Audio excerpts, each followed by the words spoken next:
Hello, book lovers, and welcome to Book Talk Radio Club. My name is Claire Harris, and today I'm talking to Cathy Mays. Cathy is the author of Out of the Quill Box Came Secrets of a Family I Had Never Known. This is the wonderful story of her search to learn about her past, her heritage, and her culture. Cathy, brought up in a comfortable home in the 1950s, was, at the age of 7, suddenly told that she had been adopted as a baby and assured by her mum that the other mother who had given birth to her loved her, but had made the difficult decision that she would be better off being brought up by others. Having been told this at the age of 7, Cathy seemed to take it in her stride, as children do. However, her early teens, she developed a heart condition, and doctors felt information on her genetic background would be of help. Let's find out more. Hi Cathy, first of all, welcome, and thank you for talking to me on Book Talk Radio Club. Thank you for inviting me. So everything up until the age of 7 seemed pretty normal, and then a thunderbolt. You were told that you had been adopted as a baby. Do you have a clear memory of that day and your feelings? Yes, I definitely do have a really good memory of it. On that day, Mum told me that she had something to tell me and to show me. I don't think my sisters and Dad were around. I don't remember them being in the house that day. We went into the sitting room. Behind the door there was a bookcase, and on it sat the quill box. Mum told me that there were some papers that were mine, and she showed them to me, but I don't think I read them at the time. I had been chosen by her and Dad, and they had adopted me. I had a mother who was a nurse and really wanted to keep me, but sadly she was unable to do so, and she had asked for me to be adopted. I actually have no memory at all of how I felt. I don't remember asking any questions, and I don't remember any further conversation about it at that time. Right. But you see... Mum and Dad... Sorry, please, carry on. Sorry. Mum and Dad wanted me, and sadly my mother could not look after me, and I think that was because of her work, really. Right. You seem to take this in your stride, as children tend to do, although questions began to arise and recur about your mother, your own mother. You kept them to yourself, though. Why did you keep the questions to yourself? I suppose I was still turning things over in my mind, perhaps not really understanding the concept of adoption. What did that mean? Yeah. I think the biggest question for me was, what did my mother look like? I could summon the vision of a nurse in uniform because I'd already had to be in hospital, though there was no face. Would I look like her? If she was a nurse, then she must be kind, and I knew she was tall and fair, like I was, not I suppose I fantasized about my mother, how she looked, what she did, how she must have felt giving me away. I think that was the saddest thing for me, knowing that she'd had to do that. Yeah. In your early teens, you developed a heart condition, and the doctors felt information on your genetic background would be of help. Then more health problems came to light as an adult, and in an age before such research became so fashionable, and thanks to the internet so much easier, you started on a quest to discover your true roots. I can't imagine how difficult that must have been then. Where did you start? There was only one place I could start, really. I had my adoption birth certificate, and I needed my original one. It could only be accessed through the adoption agency. The papers that Mum had mentioned on that day, she'd given to me, and there was quite a lot of information there about my father and my mother, but not enough to move forward. Right. So as an adult, everything started to begin to make sense, and I read and reread information so many times.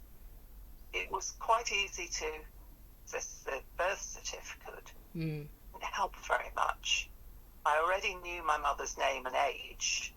The only address was one of her work addresses, and it couldn't be traced. Right. Tried everything, even since the internet I've tried again. Right.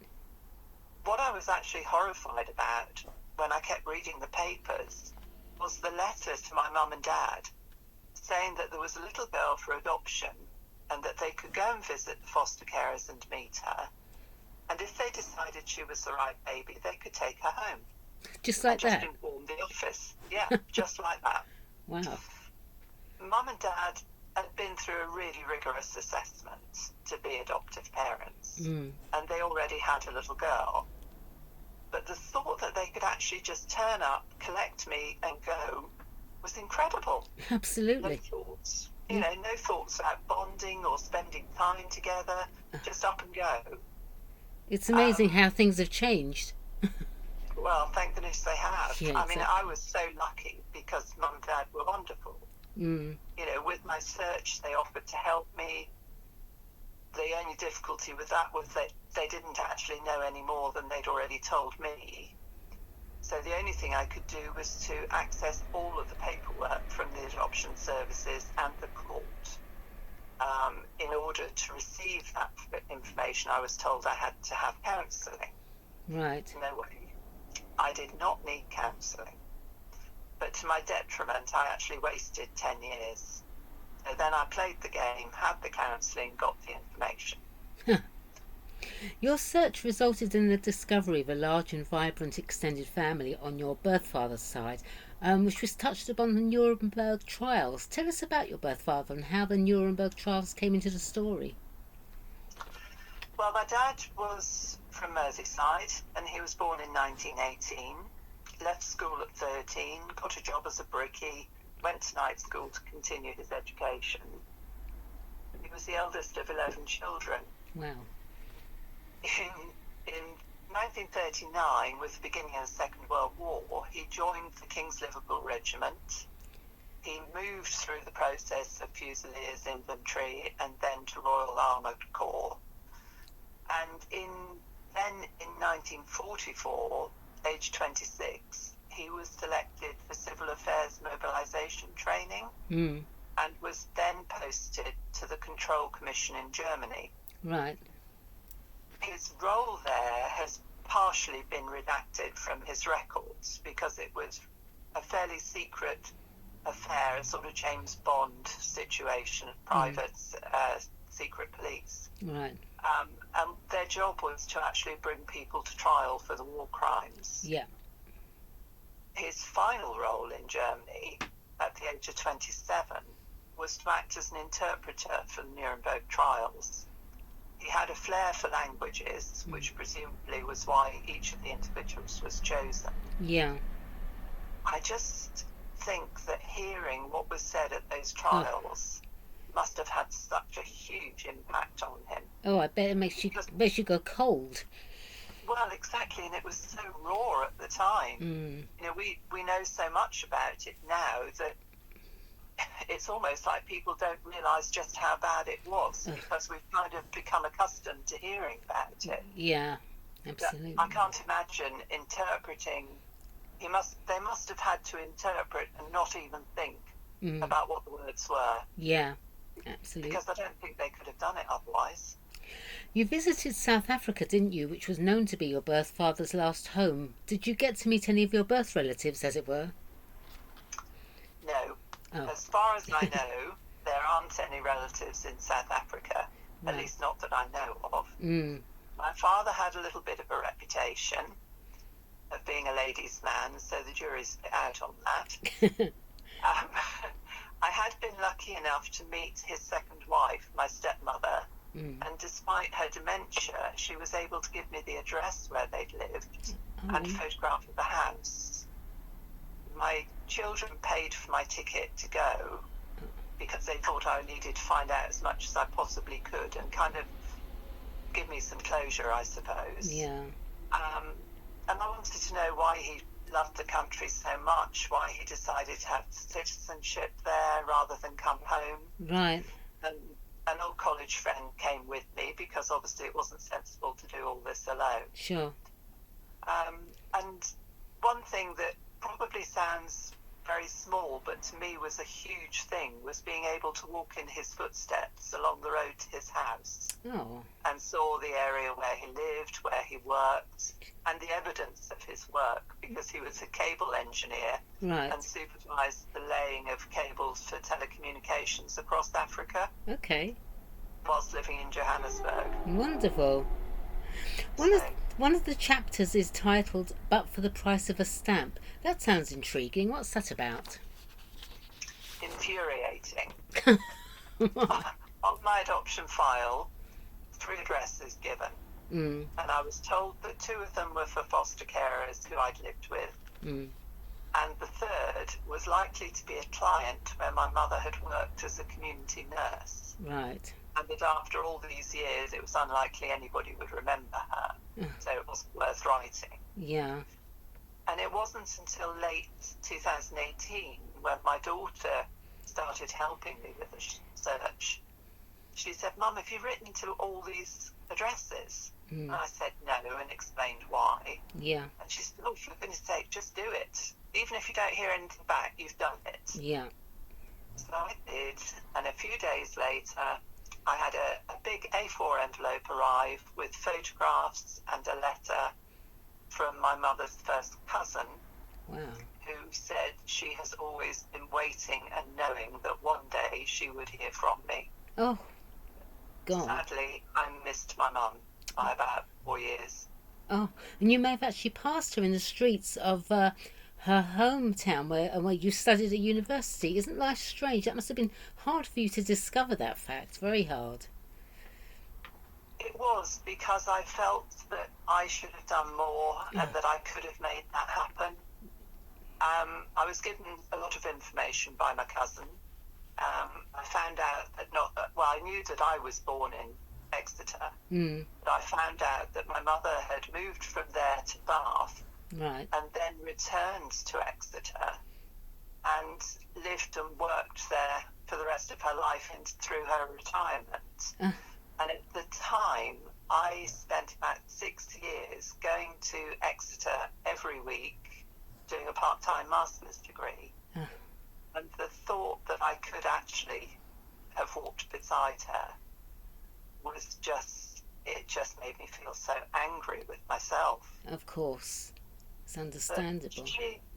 She was a very private person, I'm told.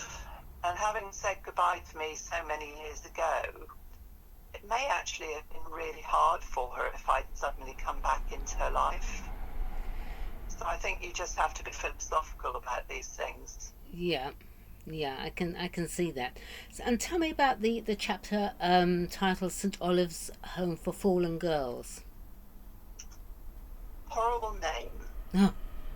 Given to the place, the home for mothers and babies, and for women who found themselves alone and pregnant. Well, there was such a stigma, wasn't there? Well, yes. It says so much and actually means nothing. Yeah. My mother was not a girl. She was 28 years of age. She was a state-registered nurse. And yet, like the rest of the people staying there, were treated as sinners and like second-class citizens. Terrible. And I've spoken to women who were unfortunate enough to be there several years after my mother. The stories just give me a chill. I bet. The regime was harsh, scrubbing floors with Brillo pads, hands and knees job, and they had to do this right up until confinement. Doing all the laundry for everybody. Yeah. Being put out to work in big private houses in order to pay for their keep. Everything was just so demeaning, and it was engineered to make them feel bad about themselves. And there was no counselling, there was no support. Nothing, no. No. I mean, my mother lost her own mother at the age when she was 20, and she'd moved away from home, possibly because of embarrassment, I don't know. And they just worked so hard until their confinement, and then they were allowed a few weeks to make decisions and to say goodbye to their babies. Oh, God. Being sort of pushed into having babies adopted. Awful. Even I've been told in some circumstances where fathers were around. Unbelievable. It's terrible, I think. I have to ask, the coachman of Bodridden Hall? That's a happier one. Good. Having found my only living relative on my mum's side and heard stories about the family, together we've actually been tracing back the family history. Right. My great-great-grandfather was the son of a smith, a farrier, blacksmith. and he was born in 1821, and in his late teens became a stable boy for Lord Langford. He worked on the estate for 40 years. He's married, and they brought up 7 children, and he became the coachman for the Langford family. Wow. And there's a secret that we haven't quite got to the bottom of yet. He apparently eloped with a girl from a landed gentry family, and she was 20 years his junior. She didn't work on the estate other than raising their family. Right. So there were 7 children, that was quite enough, I should think. Yeah. Several of the children did go into service. My cousin remembers some of them because one was her grandmother, my great-grandmother, and the Dryden Hall is still a family home in North Wales, and you can go and visit. There's a couple of afternoons a week in the summer that they open, and it's just a wonderful place, and it's still in the same Lord Langford's family after 700 years. So that's been quite an exciting discovery. I bet. At the beginning of your book, you have the words, and I quote, "Who am I? I have 2 names, my name at birth, my legal name. There was a mother and a father, and then came me, Catherine. Who am I?"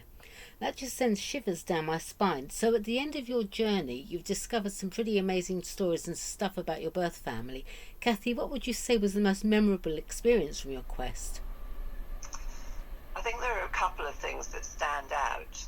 One being that both my father's family and my cousin on my mother's side say how like my parents I am. Right. Not only to look at, but characteristics, which I find really interesting with the whole nature-nurture thing. Yes. And my father's family welcomed me with open arms, even though they knew absolutely nothing about me, didn't know of my existence. Right. And then meeting friends of my mother's and all the relatives on my father's side, and the wonderful trip to South Africa due to my wonderful children. And it's just, I feel like it's just made me completely whole and confident. Yeah. So why did you decide to write and publish your story, Out of the Quill Box Came Secrets of a Family I'd Never Known? What was behind the decision?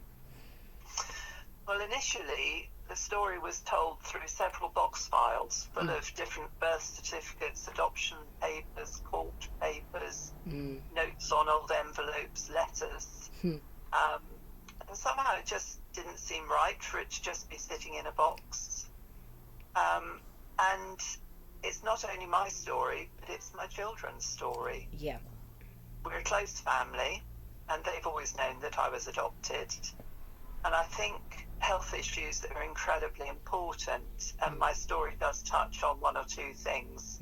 But I think actually it is important that we know about it so that we can keep our eyes open, really. Yeah. But it didn't start off as being anything that would ever be published. You've already received some wonderful reviews. Sorry, beg your pardon. Did you want to say some more about that? Please carry on. Yeah, when I worked for Children's Services, I did quite a lot of work in the fostering and adoption teams. Right. And it just seemed to me that no matter how good an adoption is, there's still a void. Question. Who am I? Yeah. I know exactly who I am now, through my birth family to my adoptive family, and it just makes me feel amazing. And I hope that my story may help other people who may have been adopted or fostered. They may be carers, they may be prospective adoptive families or staff. But I hope that helps people to be able to take the next step if they want to. But also that it's a kind of feel-good book. It's a memoir, and it's a travel, and it's a very simple story that had a few complications. You've already received some wonderful reviews, including, "This is an amazing and beautifully written book which shows the true determination, stoicism and resilience of the author," and "Out of the Quill Box is an intriguing story with the potential to tug at your heartstrings. Enjoyed reading, highly recommended." Also, "This is very well written, and you can't help but get pulled along and become invested in the author's journey as she searches for answers on who she is and who her mother and father are. I definitely recommend. Those are wonderful reviews, Cathy. So tell us, where can Radio Club listeners, Book Talk Radio Club assistants, purchase Out of the Quill Box? At the moment, they can purchase it on Amazon. Right. And I do understand that if you go into a bookshop, that it can be ordered. So people who don't use Amazon or don't have email could actually go and order it from a bookshop. Are there any people like that left? I think so. I think in Cornwall there certainly are, yes. Oh, fair enough. All right, well, thank you, Cathy. That was great. And thank you so much for talking to us about your book and experiences. And thank you, everyone, for listening to Book Talk Radio Club. Lovely to speak to you, Cathy. Thank you. All right, bye now.